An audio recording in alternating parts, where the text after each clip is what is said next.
Good to have everyone here, and we're excited about this season. I know that obviously when these things get kicked off, press conference, preseason camp, a lot of questions pertain to how you going to improve, how you going to get better, what your goals are, and we've kind of set a foundation in January, and we got a good group of kids. They worked tremendously hard up to this point, had a heck of a camp up to this point. And we're excited about what the immediate future holds, and very excited about this season. So open up for any questions that you may have. Coach Ray Schaefer, Ray Schaefer, Ashland Daily Independent. Your four new assistant coaches, you hired them late in the process. Are they, how much coaching as a coaches did you have to do? Well, it's very common in mid-major football, Ray. I mean, there's a lot of turnover. As an assistant here, I was part of a staff that worked together with 6 guys for 12 years, and you don't see that a lot today. So. When did you hire them? Coach Rise, Coach Lucky, Coach Wright, and Coach Palavinsky? Yeah, all the probably March and after March. Coach Rise, I mean, I had hired 2 weeks ago my defensive line coach for Coach Mueller left for a defense coordinator position, and I was fortunate enough to hire Coach Rise, and he coached the D-line at Georgia Tech last year, so I think he's made a huge impact on our program as well as the other assistants. That's what it's about. My job is to hire better every time I try to hire. I try to improve. If I lose a coach, my goal is to find a better coach. And that's not anything negative towards guys that were here and have left, taking other jobs. A lot of my assistants move on. I got guys coaching at all levels. We've sent 4 or 5 guys to BGAs at FBS schools. I mean, we're producing those type of guys. And so, early in my head coaching career, I had a problem with that. Because I was on staffs that were together for 8, 10, 12 years, and but that's the norm today. It's kind of like the transfer portal. So that's what we're dealing with a little bit, and you got to be very diligent, and you got to take your time in hiring the right people. And there is a lot of teaching, a lot of coaching for me. You had since a third of your team is new.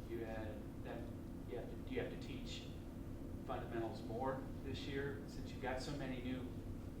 Not necessarily. I mean, when you look at our blueprint, I mean, that's pretty common. We're going to have a recruiting class every year of 30 to 36 guys. And this year what we've done is, we've tried to target some junior college guys and even some transfers. And I think that's really allowed us to, develop a little more depth on our football team, especially on our defense.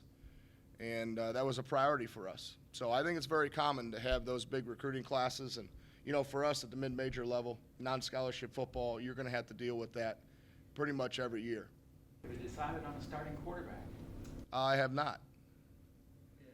We got how many days? What's the date today? I don't even know the date, right? I got 16 days. So It's a challenge to replace somebody both as a thrower and a runner.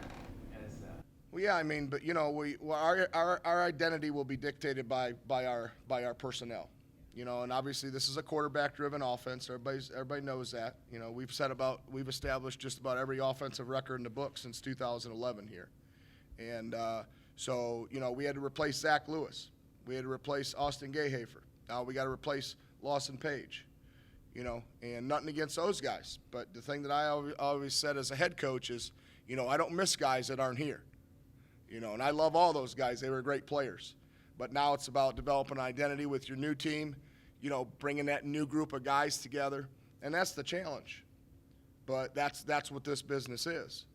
And so I'm excited about the team we got. I think we've made a lot of growth, been very dedicated to not only developing individually, but our guys have been working tremendously hard since January. We had 70 players here in the month of July, which is 20 more than we've ever had in the summer. So, that's allowed us, I think, to grow and catch up to speed, even with some of the new guys. Rob, compare this team, or what was last year at this time, to this team this year. We just talked about that this morning a little bit. A few of my coaches and I talked about that. So we're way ahead of where we were. We could probably play our first 4 games with what we have installed schematically on both sides of the football and the kicking game. That's how far ahead that we are. I think because our guys were here in the summer and we were able to work with them a lot and do a lot of the install, that has made a huge impact where we are right now. Now, obviously, the key is, Chuck, is peaking at the right time. And I don't want to have an offense that's got to go out and score 40 points a game. And we all know our defense has got to be better, and I think they will be. And it's about, just developing chemistry and getting these guys on the same page and going out and playing hard, playing tough, the right brand of football and winning football games, being competitive and winning football games. You mentioned you don't want to have to score 40. Do you think with some of the new changes, this offense eventually can score? Oh, no question. No question. I think we've got some tremendous firepower. I think we've got some really good depth at our skill position. We're a little light on the O-line, and that's really our only downfall there. But we feel like we've got 7 or 8 that can really play. That's maybe a few less than normal. But skill-wise, talent-wise, I mean, as long as we stay healthy, we could be very potent. What changes have you made to cut down from 41.3 points a game allowed? Scheme. Scheme. I think, I really took a long time finding the right guy to hire as the new defensive coordinator. And I didn't hire Coach Brinson until about a week before spring practice. And so we've interviewed a lot of guys, and he's kind of the guy schematically I've been looking for a lot of years. And I thought the experience piece was very important for us, where we're at and where we wanted to be. And so he's been a pleasure to have around, and he's brought a lot to the table. Is it because of his old schoolness, or the fact that he's come from a D1 program like Georgia Tech? I just think total package. I talk about, obviously the experience piece is huge. He's been a coordinator for a lot of years. He's played in a very competitive NEC conference. He's been a part of championship teams. He's went to the playoffs a few times. He's got 7 or 8 former players playing in the NFL. So those type of things, and then what he brings off the field. All his supplemental responsibilities over the years have been really impactful in our program. You mentioned schematically. What's he do differently? So we're just going to be a lot more multiple, on defense. And when you play our defense, you're going to get a lot of different looks. And the difficult thing about that is it changes a lot in blocking scheme, protections, and we want to have an attacking brand of football. And so our defense, I think, is very similar and built in the same way that our offense has been built since 2011. But I want to, have a defense that cancels gaps, that, can support the run, not give up big plays, and then, we're going to play a bunch of different coverages. We're going to play some zone. We're going to play some man. We're going to play some man free. And so you got to be able to mix it up. You've got to be able to disguise some things. And I think that this scheme will allow us to do that.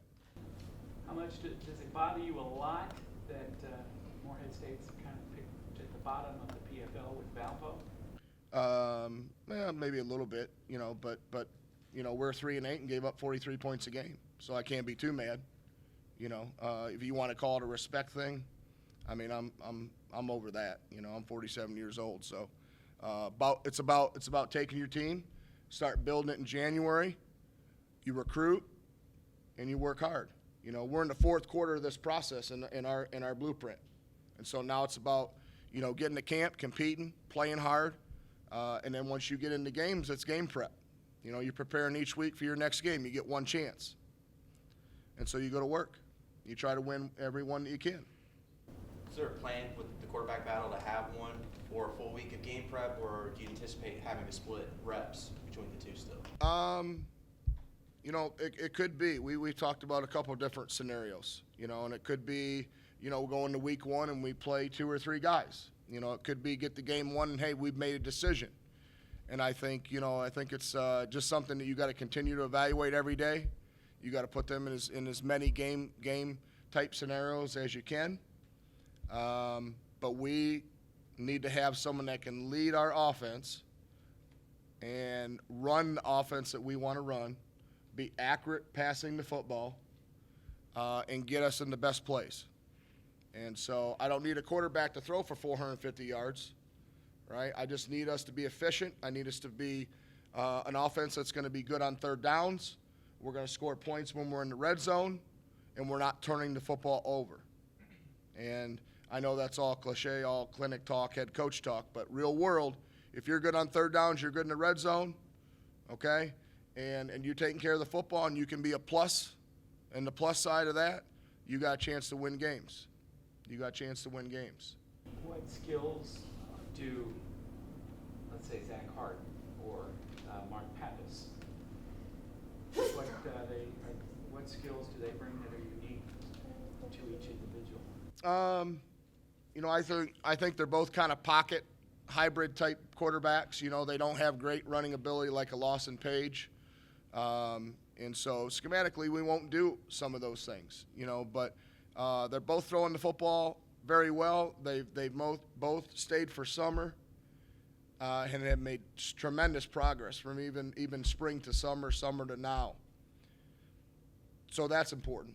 And then the other piece is obviously is, you know, who's going to take charge, who can vocally, you know, bring our team together, you know, and who's gonna bring those guys around them and make them better, you know, who's gonna make guys around them elevate their play, and so you got to have a little bit of an alpha in there too, you know, that guy you're looking for that can do that and bring that out in your team. Where do DeAndre Clayton and Grady Kramer fit in this?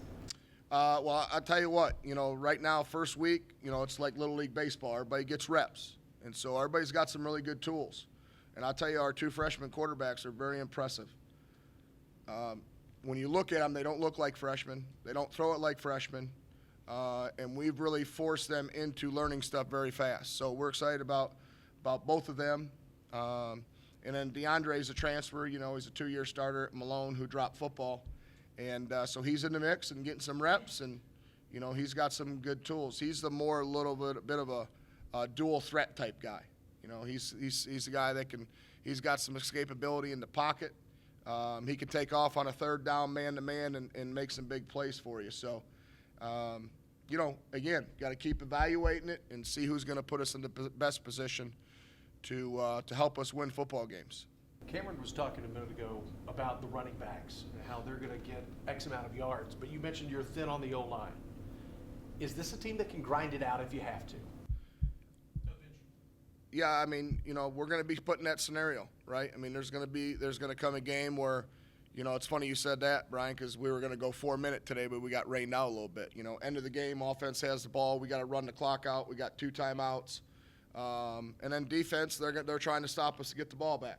You know, that type of scenario. So, you know, we've really tried to get our tight ends involved in our offense a little more since spring, and not only the run game but the pass game. And so, you know, if we need to grind it out, if we need to line up and run the football, we've got to be able to do that. You know, and we're not going to be a finesse team, but we are going to throw the football. We're an offense that's going to throw the football to set up the run. That's who we are. That's what our identity is.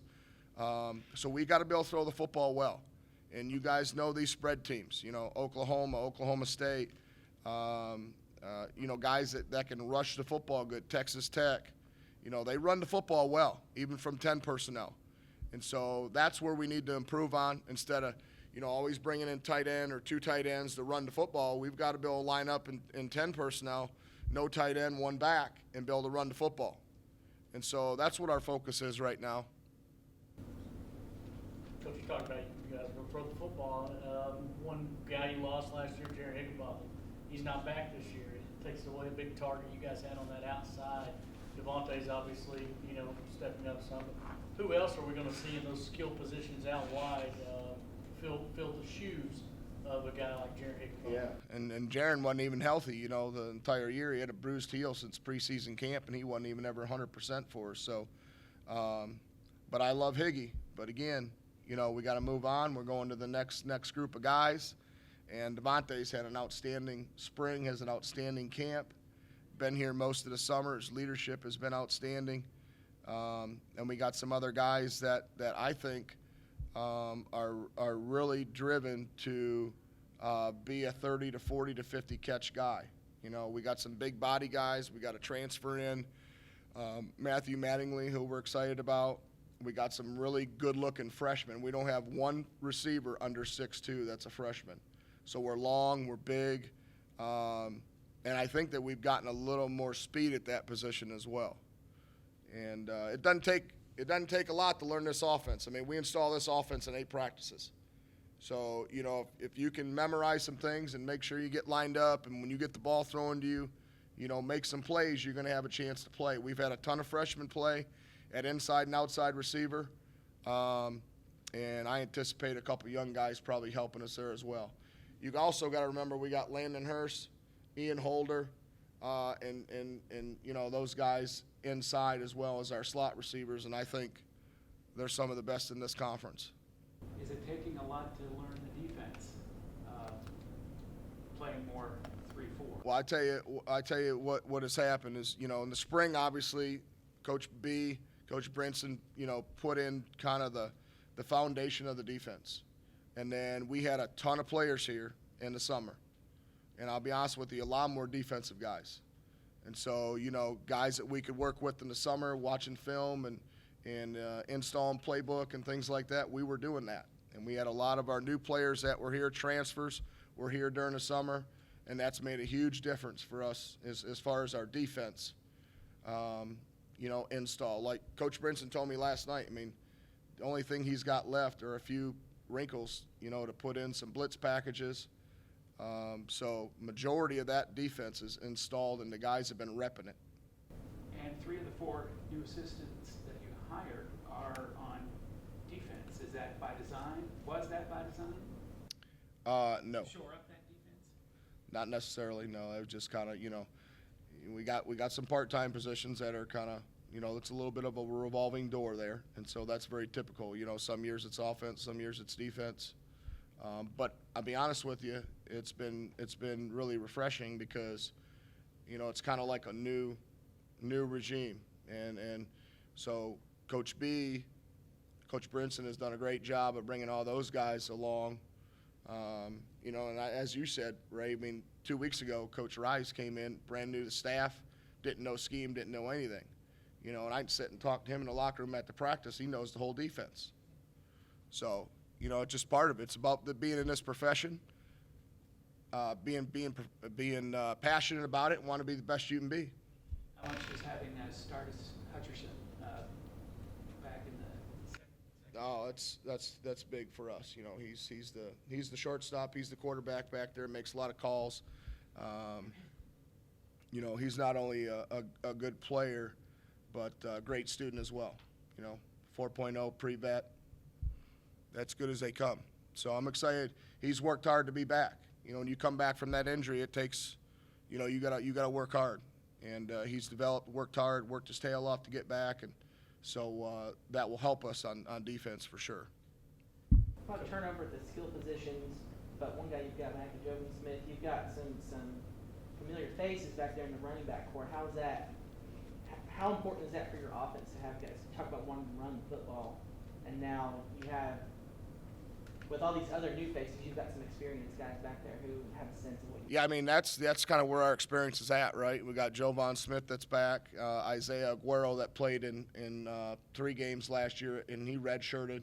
And you guys got a little taste of him. You know, he's a physical runner. He's good in the pass game.